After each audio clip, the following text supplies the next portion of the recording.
Manchester United awalnya membeli Van der Sar hanya sebagai pembimbing penjaga gawang yang lebih muda. Namun kenyataannya, dia justru menjadi jawaban dari segala permasalahan Manchester United. Pada 5 Juni 2005, Manchester United resmi mendatangkan Edwin van der Sar, seorang penjaga gawang kelas dunia yang sempat nyasar bersama klub papan tengah asal London, yaitu Fulham. Hanya dengan dana sebesar 2 juta pound, Setan Merah berhasil menjadikan Van der Sar sebagai rekrutan pertama di era kepemimpinan keluarga Glazers. Penjaga gawang Belanda ini langsung masuk ke dalam skuad utama untuk menggantikan posisi Roy Carroll yang dilepas ke West Ham United. Akan tetapi Van der Sar sebenarnya hanya dibeli sebagai mentor Tim Howard dan kiper muda United lainnya. Usianya yang sudah 35 tahun membuat Ferguson merasa kalau Van der Sar tidak akan bertahan lama karena prioritas utamanya adalah menjadikan Howard sebagai kiper masa depan Manchester United. Namun yang terjadi justru sebaliknya. Van der Sar bertahan hingga 6 tahun bersama Manchester United. Ini adalah durasi yang cukup panjang untuk seorang pemain veteran di sebuah klub besar. Selama pengabdiannya di Old Trafford, ia mendapatkan banyak gelar bergengsi, sekaligus membuat seorang Tim Howard harus bergeser menuju Merseyside. Berbicara soal Van der Sar, maka kita tak bisa meninggalkan kisah perjalanan karirnya yang begitu unik. Pada awal karirnya, Van der Sar adalah salah satu generasi emas dari skuad Ajax Amsterdam asuhan Louis van Gaal. Di sana, ia mendapatkan banyak sekali gelar untuk klub, maupun secara individu. Ia bahkan meraih 3 gelar di level benua, dan 1 kali menjadi juara Piala Interkontinental. Akan tetapi karirnya berantakan ketika mencicipi persaingan kompetisi Serie A bersama Juventus. Sempat menjadi andalan selama 2 musim, posisinya tergusur ketika Juve membeli Gianluigi Buffon. Apes bagi dirinya, karena saat itu ia kesulitan untuk mendapatkan klub yang benar-benar serius untuk merekrut dirinya. Saat itu ada cukup banyak perpindahan antara penjaga gawang di Italia, Buffon ke Juventus, Toldo ke Inter, dan Frey ke Parma. Semacam sebuah pertikaian antara kiper-kiper top. Lalu saya ditinggalkan. Saya kemudian bicara dengan Ajax, Borussia Dortmund, dan Liverpool. Namun 2 klub terakhir memilih menunggu sampai akhir jendela transfer, ujar Van der Sar kepada 442. Kejadian ini sungguh ironis, mengingat Van der Sar saat itu tengah berada dalam puncaknya sebagai pemain sepak bola. Pada 1995, ia membawa Ajax juara Eropa. 3 tahun kemudian, ia membawa Belanda ke semifinal Piala Dunia. Usianya baru 30 tahun, dan Van der Sar masih layak untuk membela klub besar. Liverpool sempat ingin merekrutnya pada 1999. Ia bahkan sempat bertemu dengan pemilik si merah dan telah keliling Anfield.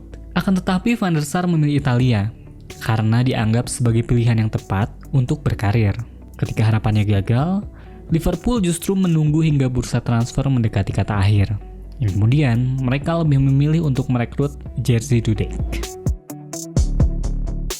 Pada saat Liverpool ingin membelinya pada 1999, United juga ikut serta dalam perburuan tersebut. Namun saat itu United sudah membuat kesepakatan dengan Mark Bosnich, yang membuat mereka tidak jadi mendekati Van der Sar. Saat sang penjaga gawang kesulitan mencari peminat, United sudah kepalang punya Fabian Barthez. Van der Sar jelas tidak puas hanya menjadi kiper nomor 2. Sayangnya, ia tidak mendapat klub yang bisa benar-benar meyakinkannya untuk pindah. Hingga pada akhirnya, Fulham datang membawanya keluar dari masa sulit. Tidak sedikit yang heran ketika dia memilih Fulham, mengingat tim ini hanyalah tim promosi. Namun keinginan Van der Sar saat itu hanya sederhana, yaitu bisa terus main sebagai kiper nomor 1. Alasan inilah yang membuat mengapa tawaran 7 juta pound The Cottagers diterima oleh Juventus.